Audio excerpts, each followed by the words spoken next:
Imagine traveling back in time over 2,000 years. You're in Sri Lanka, but it's called Anuradhapura. This is a time of great kings, magnificent temples, and a well-organized kingdom. Let's uncover the secrets of how they ran their country so long ago. The Anuradhapura period lasted for over 1,500 years. This makes it one of the longest continuous civilizations in the world. It was a time of great achievements in art, architecture, engineering, and governance. Imagine beautiful palaces, towering stupas, and intricate irrigation systems. This era saw the spread of Buddhism throughout the island. The king played a crucial role in both religious and secular life. He was responsible for protecting his people, ensuring justice and maintaining order. Life in Anuradhapura was vibrant and well-structured thanks to a sophisticated system of administration. At the heart of it all was the king. He was the most powerful person in the kingdom. He was like the captain of a giant ship, steering everyone towards prosperity. But being king wasn't just about having servants and fancy clothes.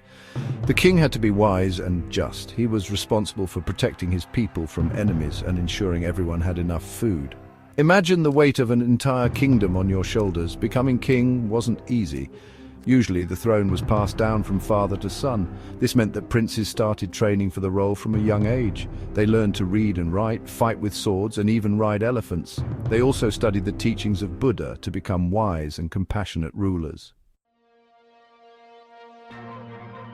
Even the wisest king needs help sometimes. That's why the king had a council of advisors. These were important people who helped him make decisions and run the kingdom smoothly. Think of them as the king's trusted helpers, each an expert in their own field. There was a commander in charge of the army, a treasurer to look after the money, and a chief secretary to handle all the important documents. Imagine having to remember everything going on in the kingdom. These advisors would meet regularly with the king to discuss important matters. Should they build a new reservoir? How should they defend the kingdom from invaders? These were big questions, and the council helped the king make the best choices for his people. Imagine a pyramid. At the top is the king ruling over the entire kingdom.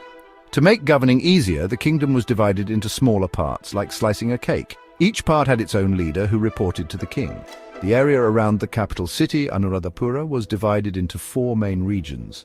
These regions were further divided into smaller areas called rata. Each rata had an official called Ratladu, who was like a governor.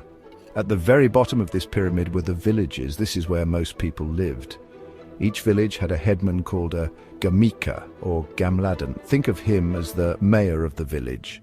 He settled disputes, collected taxes, and made sure everything ran smoothly.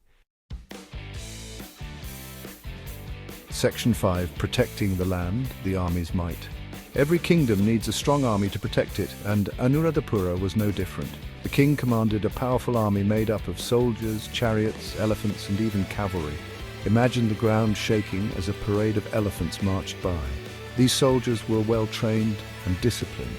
They protected the kingdom from invaders and ensured peace within its borders. The army also played a vital role in building roads, bridges, and irrigation systems. The kings of Anuradhapura understood that a strong defense was crucial for the kingdom's survival. They invested heavily in training their soldiers and maintaining a powerful army. This ensured that the kingdom remained safe and secure for centuries. Section 6. Law and order. Rules for a fair society. Imagine a society without any rules. It would be chaotic, wouldn't it? That's why the kings of Anuradhapura established a system of laws to ensure peace and order. These laws covered everything from land ownership and trade to crimes like theft and murder. There were courts where disputes were settled fairly. The king appointed judges to hear cases and deliver judgments based on the law. This ensured that everyone, rich or poor, was treated equally under the law. One famous example is the Wewelkatiya inscription. This inscription, carved on a rock, lists out various laws and punishments. It gives us a glimpse into how justice was administered in ancient Sri Lanka. Section 7. A thriving economy. Rice fields and trade routes. A kingdom needs a strong economy to thrive, and Anuradhapura was known for its prosperity. The backbone of this economy was agriculture.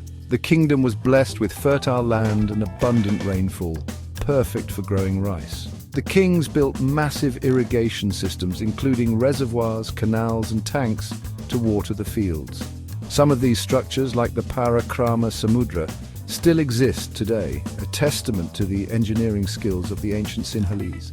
Besides agriculture, trade also flourished in Anuradhapura. The kingdom was strategically located on important maritime trade routes.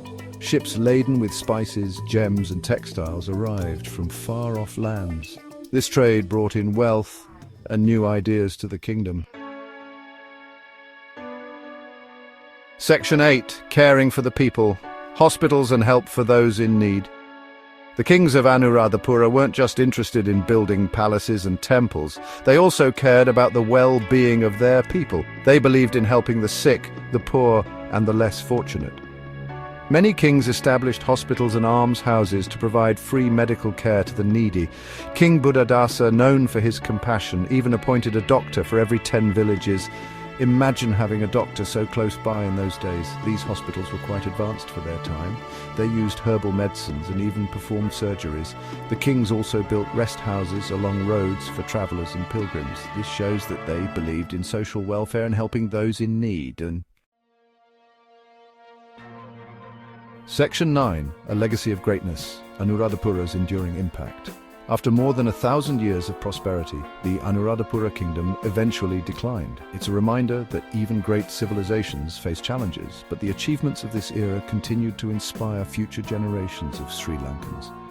The Anuradhapura period laid the foundation for Sri Lanka's unique culture and identity. The magnificent stupas, intricate irrigation systems, and the spread of Buddhism are all part of its enduring legacy. Today, the ruins of Anuradhapura stand as a testament to its former glory.